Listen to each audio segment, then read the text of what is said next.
Hello, and thanks for joining me at Camp YA's Fireside Frights.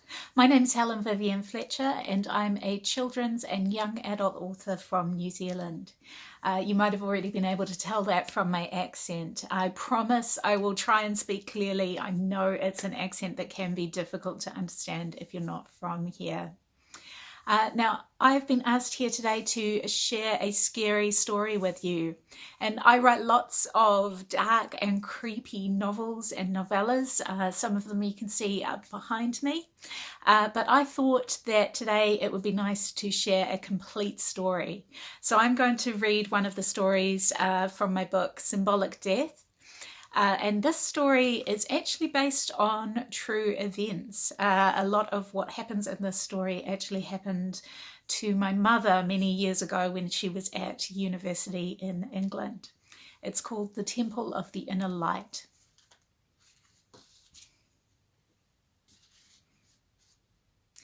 The Temple of the Inner Light. Shirley and I peered out into the darkness at the man on our doorstep. "Is this the Temple of the Inner Light?" he asked. "No, this is my home," Shirley said. She looked shaken, like the man had frightened her. The cuffs and collar of his jacket were worn, leaving them frayed and white, and his shirt was crumpled. He was at the age where everything, skin, clothes, hair, appears grey. His complexion was that of a graveyard, oozing sadness, drained of warmth. "This is the address I was given." He fingered the brim of a battered fedora clutched over his chest. His nails were dirty, nicotine-stained. "I'm sorry."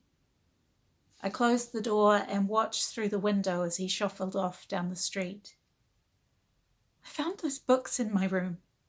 Shirley's voice gave a squeaky crack. "What?" Shirley pulled the end of her plait. Her hair came loose, splaying out into a wild thornbush halo. She chewed on her thumbnail. "Those books, remember? The religious ones." I shivered. "Religious ones" was putting it nicely. The books read like the manifesto of a cult. "Don't think about that now." "How can I not? This flat, The flat is fine." "It's not!" Her throat rattled with a sob. "I know you feel it too. The nightmares." "Stop it, Shirley." As I lay in bed that night, I felt an overwhelming panic. The darkness weighed down on me, compressing my chest and leaving me gasping. I got up and turned on the light. The room was still dim, the bare bulb dusty no matter how many times I tried to clean it. I pulled back the curtains and stared out. A man stood across the street, facing the house. He lit a cigarette and raised his face to the sky. I heard rain hit the roof. He lowered his gaze, and for a moment he seemed to look straight at me. I turned as I heard Shirley moving around in the other room. When I looked back, he'd gone. I peered down the street, but he'd vanished from view. I leaned against the window frame and closed my eyes. "I think we should find another flat," I said to Shirley in the morning. She stared at her cereal and didn't answer. Shirley and I never did end up getting another flat together. She went back to her parents, and I moved in with some friends from university. A couple of years later, I passed one of those crazy evangelical groups preaching on the side of the road. "There are those out there that don't want us to see the truth." I tried to rush past, but one of the girls got in my way. "Excuse me."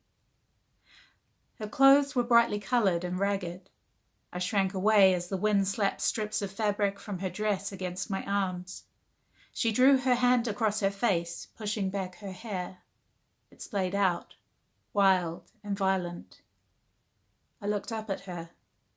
She raised her hand to her mouth and bit down on her thumbnail. "Shirley?" She stared at me. I stared back. What are you doing? She pushed a pamphlet into my hand. Would you like to join the Temple of the Inner Light? So that's my story. Thank you so much for joining me today.